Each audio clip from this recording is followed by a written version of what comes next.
دوستان عزیزم، درود و مهر. امیدوارم حال دلتون عالی باشه. امروز آموزش آبگوشت متنجنه کرمانی رو داریم که به جرئت میگم یکی از خوشمزه ترین آبگوشت‌های ایرانیه.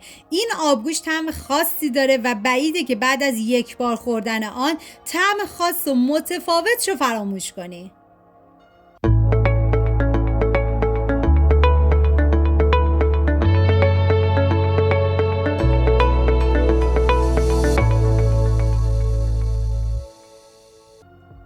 دوستان عزیزم، من اندازه‌های دقیق تک تک مواد رو براتون داخل دیسکریپشن نوشتم.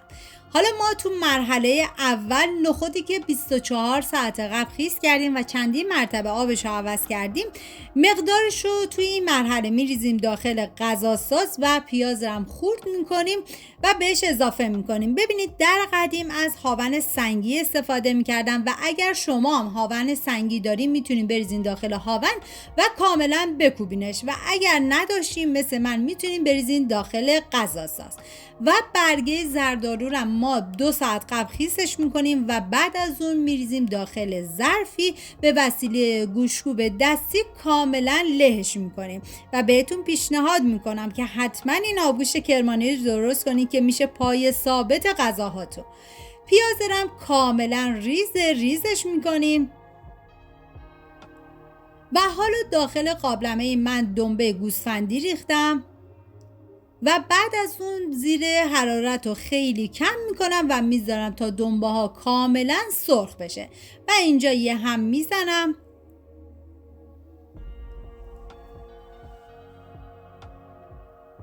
و من مقداری تلو روغنی است که از عصاره قلم گرفته میشه بهش اضافه میکنم و یه هم میزنم تا کاملا با هم دیگه ترکیب بشن.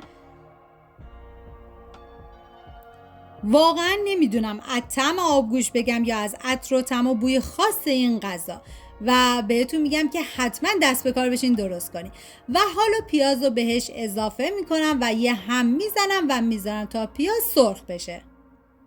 واقعا دم کرمانی عزیزمونم گرم با این غذای فوق‌العاده خوشمزه‌شون که من غذای زیادی از کرمان از آموزش رو گذاشتم، واقعا یکی خوشمزه تر بودن. و حالا ادویه رو بهش اضافه میکنم: زردچوبه،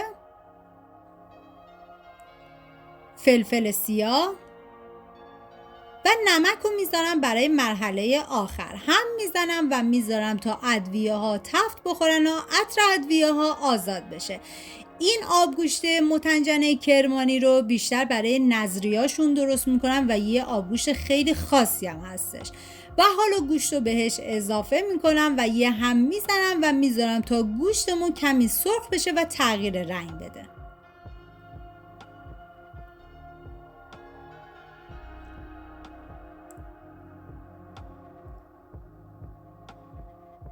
بعد از اینکه گوشت کمی سرخ شد، حالا نخود و پیازی که ریخته بودیم داخل غذاساز رو بهش اضافه میکنیم و یه هم میزنیم و میذاریم تا دوباره با هم دیگه کمی تفت بخورن.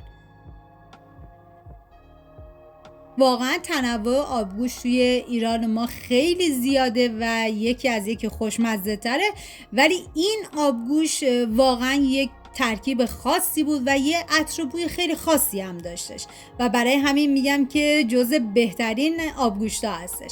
و حالا حبوباتی هم که از 24 ساعت قبل من خیسشون کردم و به گوشت اضافه میکنم و آب جوش اضافه میکنم و میذارم دیگه کاملا بپزه. ببینید آبرم باید تا جایی بریزید که روی گوشت کاملا پوشیده بشه و بعد از اون که به جوش اومد من سر قابلمه رو میذارم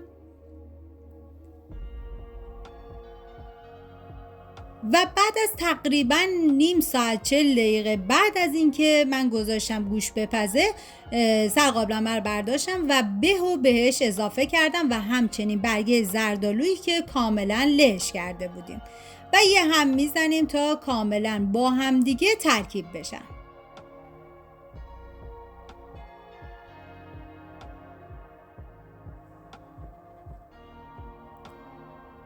و سر قابلمه رو میذارم تا دیگه گوشتمون کاملا بپزه. توی این فاصله داخل تابه‌ای من دنبه رو که یه مقدارش رو تو مرحله اول استفاده کردم و مقداری دیگه رو توی این مرحله و همچنین تلو دوباره بهش اضافه کردم و میذارم تا کاملا سرخ بشه و بعد رب گوجه فرنگی رو بهش اضافه میکنم و هم میزنم و میذارم تا رب تف بخوره و رب رنگ خودش رو کاملا باز کنه و بعد از اون گوجه فرنگی خوش شده رو بهش اضافه میکنم و دوباره هم میزنم. واقعا یه ترکیبات خاص و بی نهایت خوشمزه‌ای بود.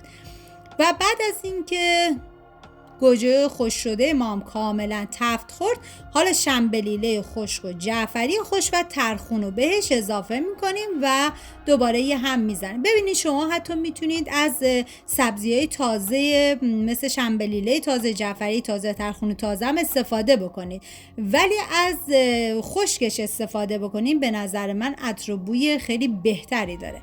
و مقدار خیلی کم آب بهش اضافه میکنم و دوباره هم میزنم. و حالا میریم سراغ آبگوشتمون و اینجا تقریبا گوشت من پخته بود و من حالا بهش سیب زمینی، ببینید سیب زمینی رو 1 ساعت آخر پخت باید حتما اضافه بکنید.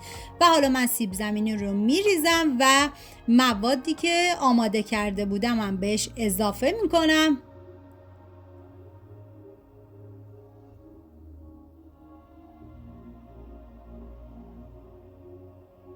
و یه هم میزنم تا با هم دیگه ترکیب بشن.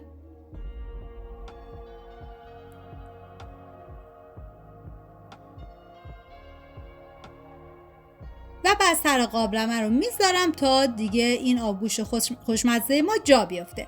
ببینید بعد از اون نیم ساعت آخر پخت و دوباره سر قابلمه رو من بر میدارم و حالا بهش نمک رو اضافه میکنم چون دیگه گوشت من کاملا پخته شده و لیموی عمانی.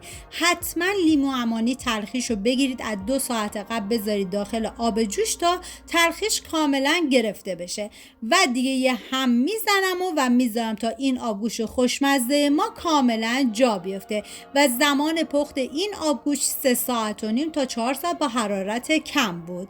و حالا دیگه من سر قابلمه رو میذارم